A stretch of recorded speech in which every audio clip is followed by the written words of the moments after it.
Hi, my name is Rick Howell. I'm a TV guy, and this show is called Talk Back to Television. It's about the business of television, how we make the programs, how we distribute the programs, and mostly how we pay for the programs. Because if we can't pay for the shows, there's nothing to watch. Stay tuned.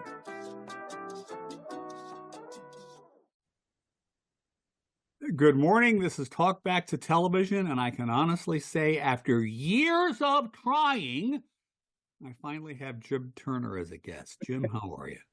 I'm good, Rick. Good to be here. It's great to have you. Now, you are at Cinemedia, and you've got something that I think is astonishing to talk about. But before we get there, let's talk a little bit about what Cinemedia is and does and all that such as that. So what is Cinemedia? Sure. So for those of us who have been around the industry a long time, Cinemedia was born as NDS about 30 plus years ago. Okay. And stuck around, got bought by Cisco when they were buying up a bunch of video source stuff, and then they got spun back out as Cinemedia about 5 years ago.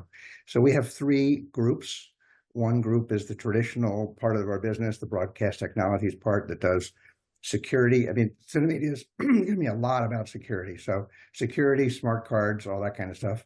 And we have a group called Video Networks, which is about video transmission, encoding, decoding, transcoding, all of that. And then the group that I'm in, which is called MCS, or Media Cloud Services, and we're creating products that run in the cloud and are sort of the innovation part of things that are going on here. So. All right. Now, I'm going to tell my audience what I told you when we first started. Your job is VP Product Management for streaming at Cinemedia. Correct. And now we're going to talk about the new device. And I said, boy, I hope you enjoy your job because you are going to be busy. Yeah. So tell us about Senza. First of all, how did you get there? Because we've got time. How did you get to Senza? What problem were you looking to solve? Sure. So about 3.5 or 4 years ago, my boss, who is Nick Thexton, who's the EVP here and been around the business a long time, was looking at solving the problem of having devices in homes, whether they're set-top boxes or connected TVs or whatever, that essentially limit what you can do, and they get old and get outdated, yeah. right? And they looked at that. We all do, by the way. Yeah, well, we all do, right? It's true. I'm hard. It's just harder to replace us individually, but that's the truth. But they were looking at what's been going on in the cloud world, and with particularly around cloud gaming, with WebRTC and low latency delivery, and the fact that cloud costs were coming down.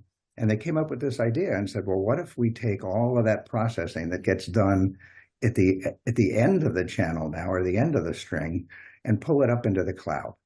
And so now what we've done is brought all of the processing, all the GPU, the CPU, all of that stuff, put it in the cloud. We put a Chrome browser on the front end. So if you've got a web app that runs in a Chrome browser, it plugs right in. And then we translate all of that into an MPEG video stream and deliver it to your TV with this little device, which we call a cloud connector. And that is, by the way, the smallest television puck I've ever seen. It's a mini. Yeah, that's astonishing.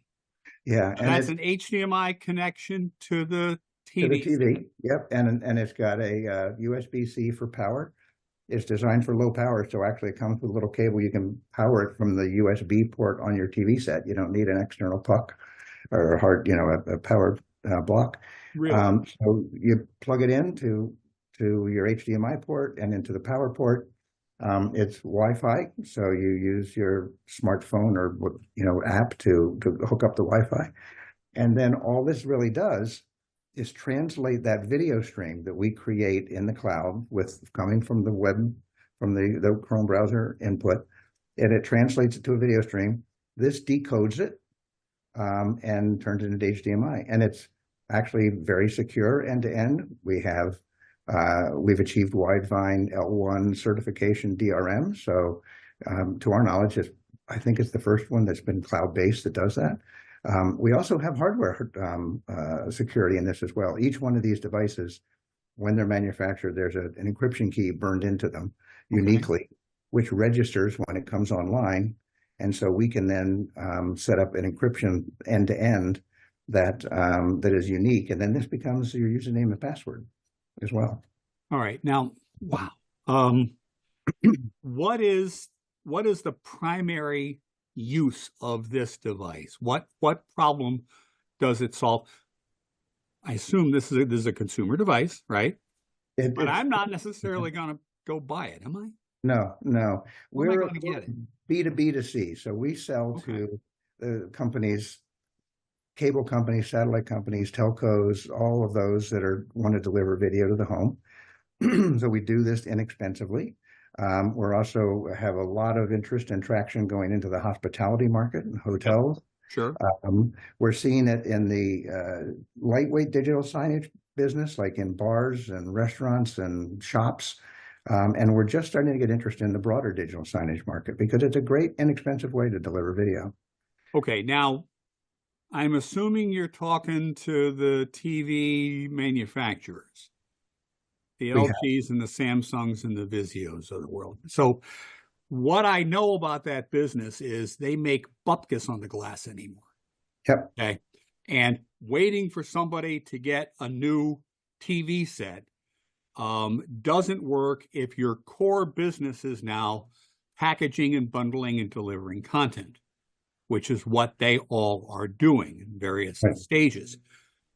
Correct me if I'm wrong, but this would allow my friends over at LG to extend their reach, is almost the best word, right? Extend their reach with their platform by literally giving away this device. That's correct. And this device has a price point that could allow that. And I know there's some upses and downses here, but what I have read online, it is in the $10 range. This is not a $249 set-top box. No. And it's not necessarily something you'd put in a Happy Meal, but boy, if you had, here it is. If I have an LG set in my living room, as I do, and I don't have my other sets are not LG, wouldn't this then allow LG to let me have their entire user interface and content library and their own revenue streams on all those other sets? It would.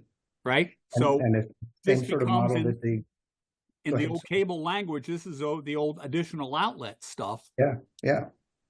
And it's the same thing that the TV operators, pay TV operators are doing. They're looking at this to start out, because this was designed to be a low-cost delivery system. So this isn't going to go out and replace your high-end 4K set-top box. This is HD, and it does it very well and inexpensively. So they're looking at, like, we have satellite companies that can't get their signal into big apartment buildings in New York City, right? Sure. Now they can translate their digital, their OTT app, their online streaming app, and get into homes with this, right? So that's one of the kinds of applications we're seeing.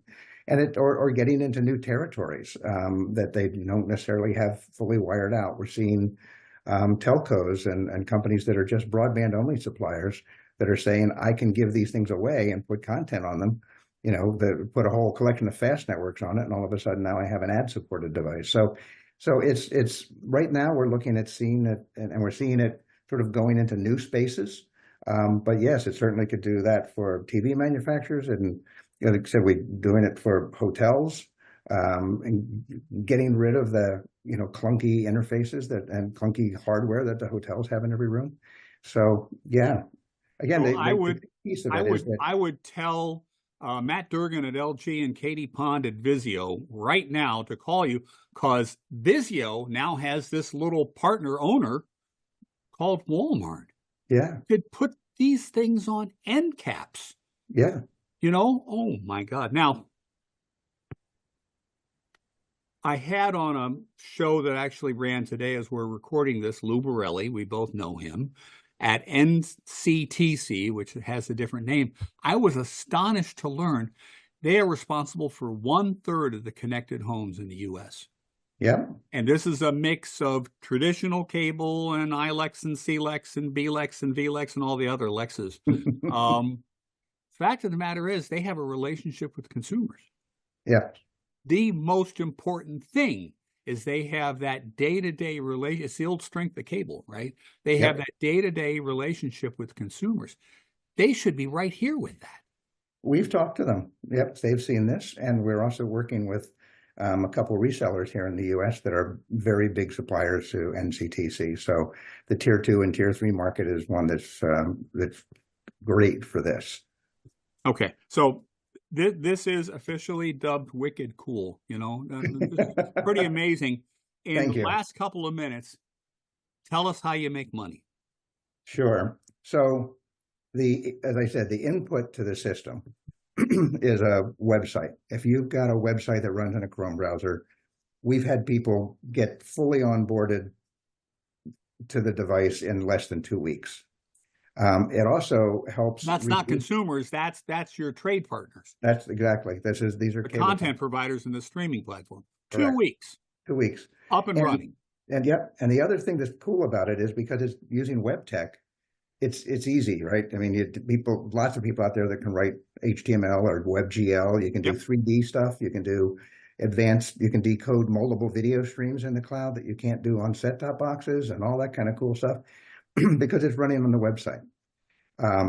And that then gets input to the platform and then delivered in a single video stream to this device, which then translates and decodes it into an HDMI input, captures Bluetooth, and send it back up.